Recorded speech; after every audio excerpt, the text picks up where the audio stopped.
ಹತ್ರದಲ್ಲೇ ಒಂದು ಡೆನ್ ಇದೆ. ಅದು ಈ ಹೋಟೆಲ್ ತರ ಇಲ್ಲ ಅಂದ್ರೂ ತುಂಬಾ ಚೆನ್ನಾಗಿದೆ. Let's go there please.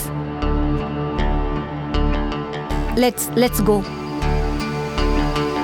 ಅವರು ಒಂದೆರಡು ಹೆಜ್ಜೆ ಮುಂದೆ ಇಟ್ಟಿದ್ರು. ಅದೇ ಟೈಮ್ಗೆ ಗೌತಮ್ ಅಲ್ಲಿಗೆ ರೀಚ್ ಆದ.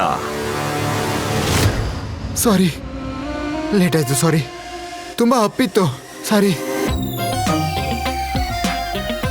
ನೀವೇನು ಚೆಕ್ ಇನ್ ಮಾಡಿಲ್ವಾ? ಏನಾಯ್ತು? ಎಲ್ಲ ಓಕೆ ಅಲ್ವಾ? ಎಲ್ಲ ಓಕೆ ಆಗೋಕ್ ಹೇಗ್ ಸಾಧ್ಯ? ನನ್ನ ದಿನ ನಿನ್ನ ಮುಖ ನೋಡೋದ್ರಿಂದ ಶುರುವಾಗತ್ತೆ. ನೀನ್ ಬಂದ್ಮೇಲಿಂದ ಏನೂ ಸರಿ ಇಲ್ಲ.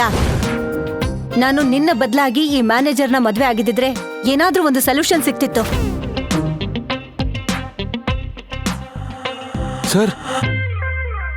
ಸರ್ ನೀವಿಲ್ಲಿ?